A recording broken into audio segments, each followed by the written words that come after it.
How's that look? Oh, shoot. Good. Even with me sitting like this? Yeah, you still in front. Okay. Yeah. I'll get you more in the middle. Now you more in the middle. Okay. You know, your plus size right on you. Okay. Perfect. All right, so this is special. You ready?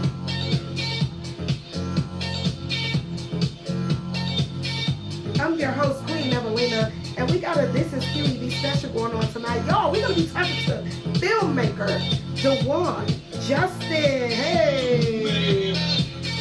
Come on in the room so we can learn all about DeJuan Justin. WEQB 97.3. Y'all, we coming at y'all live from the Radio Cafe. Are y'all ready to learn all about DeJuan Justin? All right, we're just going to get into it with my first question. When did you first pick up a camera? You know, it's actually interesting because when I was, so this is back in 1996, I was watching Bad Boys. And Which one? The first one. The first one, The first okay. one, of course. And I was looking at Martin, I was looking at Will, and I was like, you know, because those were our black male role models at the time, especially in the comedy space. Okay. And this is back when movies used to come with the director's cut. Ah, yes. So yes, I was such a fan, I was such an enthusiast to the point where I wanted to see the behind the scenes. I wanted to see the director's cut. And I seen this skinny white dude like getting to tell my two role models what to do, and I said I want to do stuff like him. But it was that really minimized it. That really minimized it because it was also a part of like the action and the way in which he controlled the scene and the way in which the cars were flying all over the place and just being able to do something big. And so everybody knows a Michael Bay movie whenever they see it. Like he's got a signature to his art. Right. Okay, so you was like, yeah, sign me up for that. Yeah. Okay, sign me up. All right, so after that, so did you decide to go to film school or you just started doing your own independent projects? Okay, so now I'm going to take you back to when I grew up as a kid and first started drawing. Okay. My best friend, he's an amazing artist to this day, Corey Bradley. I think it's Corey L. Bradley on Instagram, but he still to this day does oil painting, and he also works with brands. And so to speed up that story, I decided I liked art, but I didn't want to be the artiste. And so one of my female best friends, we used to talk about going to Northwestern together because we wanted to pursue acting and all of that stuff. Okay. And so the entertainment industry was like in my DNA since I was young. And so for me, it really got popping whenever after college, I ended up going back to college to work with Stomping on the Yard or Campus Consumers Incorporated, which was the producers of National Step Show Tour, Stomping on the Yard. And I fell in love with event marketing. We had sponsors like Boost Mobile, Vibe Magazine, ESPN2. And so when I saw how such a small organization, a small team could put together such a large operation, and because we were a small team, I touched everything. I learned everything. I soaked up all of the knowledge. And now, from a filmmaking perspective, I'm able to combine my event marketing, event planning background with my filmmaking passion for the purpose of advertising. And inside of the digital space that we have now, I'm able to convert leads into, or traffic into leads, into sales for my customers now. Okay. So tell me about your first film project. What was that like? My first film project. Like, what was the story? Okay, so you mean like my personal or like just yours? So right now I've only done other people's film projects. I have not taken something that was my story, my vision, and brought it to light yet. But that's intentional, because when I went back and I studied Michael Bay and his how he got to where he was, he started in advertising first. And so right now I'm only focused on advertising and telling brand stories because I believe that that's going to be a necessary skill that's going to set me apart once I do bring my film vision to life. Okay, so tell me about your first client then. Okay, so let's talk about Titan Pictures. So because it kind of will answer both questions. So Titan Pictures was a client that I used to do all of the behind the scenes work for. I also helped blow up their social media. I don't know if you know about Gary Vee, but basically what I came in and did was I would take a content day and turn it into 86 pieces of content. And so with Titan Pictures, we got a unique opportunity to work on a project in Peachtree Corners that actually won the Southeastern Emmy for the way that the way we told the story of Peachtree Corners. They have the first autonomous vehicle test track in the world. And so that project aired in Spain in 2019, 2020, in the beginning, and it blew everybody away for the conference when it come the IoT conference. So Internet of Things, where all of these big companies that are doing innovative things with technology they were able to present this 5-minute short film about how somebody in Peachtree Corners can utilize he didn't drive, it was a driverless vehicle, the car was able to talk to the watches of the people running and walking. So just being able to show like that technology field inside of a real life situation allowed us to win an Emmy. Kind of sounds like the Jetsons to me. Yeah, it's pretty fire. I mean, the camera that we used shot at 996 frames a second, similar to the Matrix. So we were able to slow down time and show how the different technology sensors were communicating with everything in the environment. Okay, and how would you say that experience is impacting your current project? I worked with a phenomenal DP, Brad Kramer. He's actually an IMAX DP.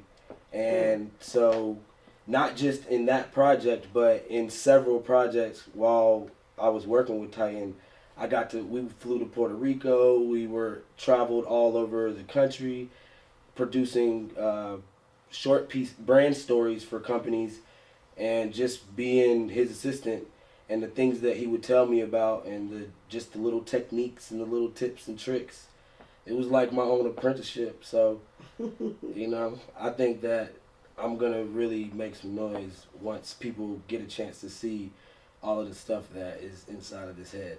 Okay, so yes, what is inside of your head? Are you you said you're focusing on advertising. Have you done any music videos or any other forms of cinematic projects? So I have done a web series. Okay. It's actually adult. It's like a hood story, right? Okay. So I wanted to show some versatility as well, and then from a budget perspective, I wanted to also show that I could do something with not as big of a budget. And so we were able to take a story about a young man that grows up in a troubled area and is trying to decide between doing stuff the legal way or doing stuff the illegal way. Right. And his interactions with the police and just the people in his environment that affected those decisions. So there's a message underneath it. The director that I worked with, Michael Blakely, I actually played against him in high school. So we were rivals at one point, but now we've linked up, and shout out DNA Media Group, you feel me? But okay, so tell me what is the connection or the similarity in the storytelling you had to do for that music video versus the storytelling that you do with brand stories? So it's all about the web series and the brand story. It's all about becoming the brand. In order to tell the story of the brand, you have to become the brand. And so I feel like for me, it really started before all of that, because before you could actually advertise on social media, we used social media to promote our events. Mm-hmm. And we were bringing people out based on conversations that we were having on Twitter, on Facebook, and then when Instagram hit, that's when it really changed the landscape of things, because once they introduced those 15-second videos, that's when I was like, okay, now is the time for me to learn the technical side of cameras, lighting, photography, videography, and that's when I've been able to really just bring my art to life. Okay. How do you feel about the advancements with cameras and our smart technology? Because you can film, edit, do audio and all of that from your phone, like in these apps. How do you feel about that? So no, that's actually a good question, because technology is totally disrupting the industry. Mm-hmm. From a filmmaking perspective. I mean, there are filmmakers that take the challenge to go and film with the iPhone.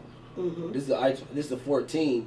I got it just so that I could see like what it was capable of, and this is a phenomenal camera, especially if you know how to work lighting. I can shoot in RAW or manual, like everything that I can do with my film cameras, this can do. Right. I remember when Beyonce released that, what was that song? Remember? And they said it was filmed on an iPhone. The whole... Yeah, there's a lot of artists that have done stuff like that. I'll be honest, I want to bring this back because I didn't really answer the question about working with artists. I purposely didn't want to work with artists because they always talk about they got $500 budget, you know what I mean? Mm-hmm. And to get to the Beyoncés or the artists with the modest sized budgets to where you're actually able to put a crew together, because that's really what it's about, is the collaboration of the talented people in their own retrospect. Mm-hmm. That makes filmmaking. It's not always the technology, it's the collaboration with people who are going to bring that project to life. You said it. Now, that doesn't just include the crew, that also includes your subjects or actors. Tell me about the most difficult time you had with an actor. And how did you handle that situation? Okay. So the lead on a project was supposed to arrive on set at, call time was 10. Mm-hmm. She didn't show up until 12:30. But it was my fault that she was late. Wow.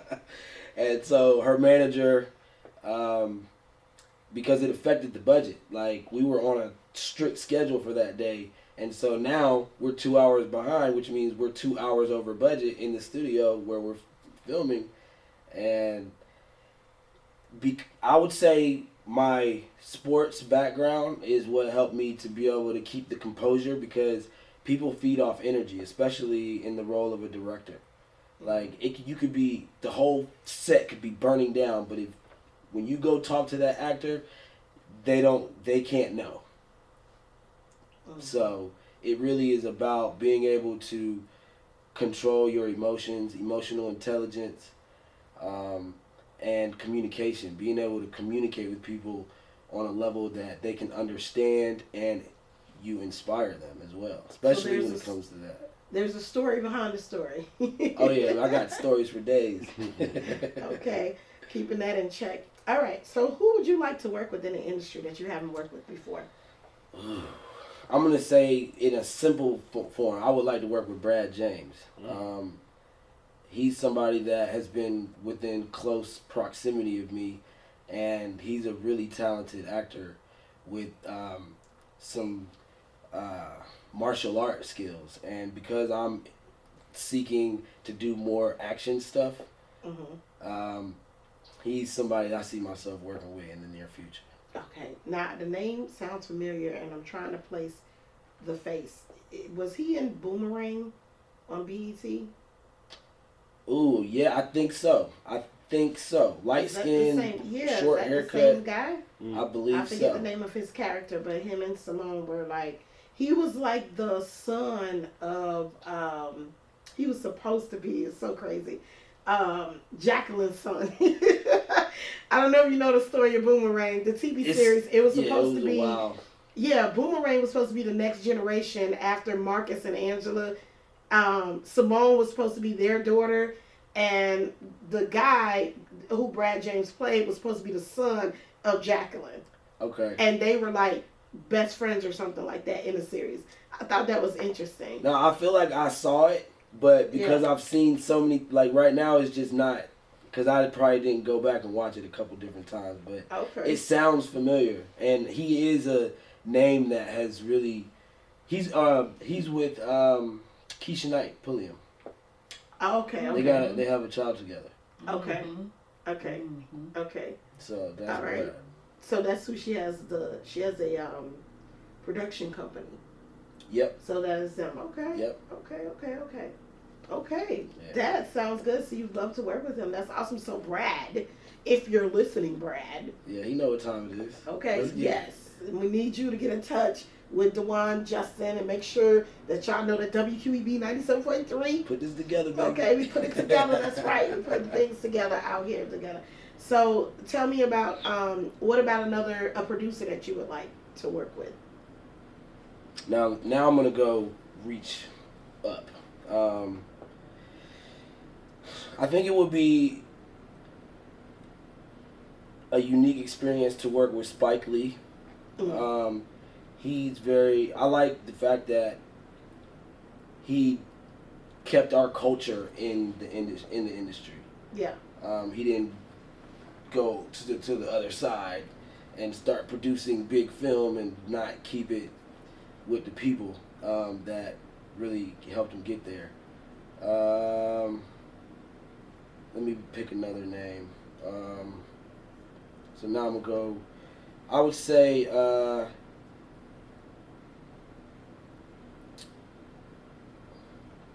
besides Michael Bay, obviously. Right. There's another name that. What are your thoughts on Ryan Coogler? Well, before I forget it, Antoine Fuqua. Okay, I was gonna ask about that. Yeah. Ryan Coogler. I mean, so it goes back to those relationships, I believe. Like, he developed a relationship with Michael B. Jordan to where their work together, like, it really spoke to a big audience. And so now that he got the opportunity to put together a movie like Black Panther and, be on that such a large stage, like, and to most people it seems like kind of like Jordan Peele, where it's like y'all don't know how much work has gone into it, because when you finally do hear about this person, you're just hearing about it from the perspective that it finally caught, if that makes sense. I don't know if it does. But yeah, I think his work is phenomenal.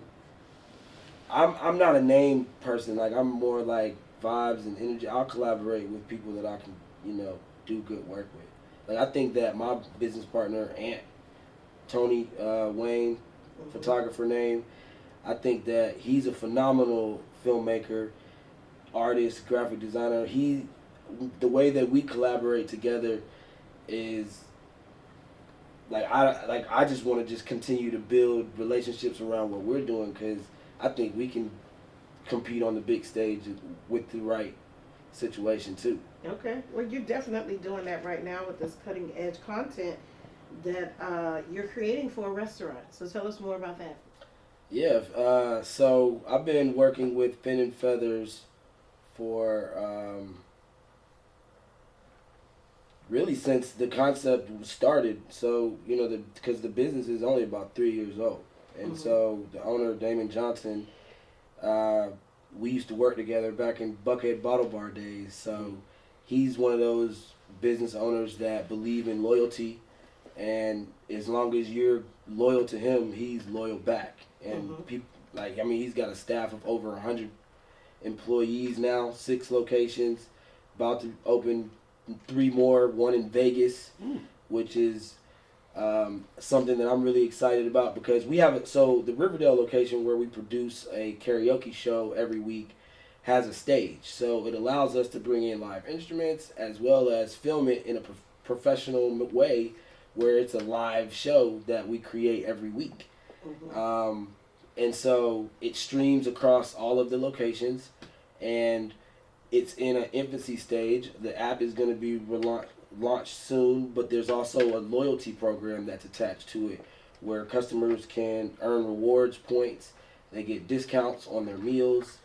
They get exclusive invitations to live taping events, comedy shows, content, as well as for their birthday, free products and stuff. I don't want to give everything away because I realize that I'm like, I don't want to give too much away. I don't want to give too much away. Find out. All right, well, that means y'all are going to have to follow up. If you want to get all the deets on DeJuan Justin here, you guys are going to have to follow him. Tell us where we can find you at. You can find me on all social media at DeJuan Justin. That's DuwanJustin. Twitter, it's I am DeJuan Justin. You know, if you lose an email, you lose an account. So there is a DeJuan Justin on Twitter, but it stopped tweeting. But website DeJuanJustin.com, and then go check out my work at Fin and Feathers, FinandFeathersRestaurants.com, supperclub.finandfeathersrestaurants.com. Yeah. Awesome. You guys have been listening to WEQB 97.3. This is our special with DeJuan Justin. So again, if you want to find him, you got to hit him up on Instagram. All right? He said that's not him on Twitter. And also, once again, give them your website. DeJuanJustin.com. All right. Thank you for listening. We'll be back tomorrow, 6 p.m. Eastern Time. WEQB 97.3.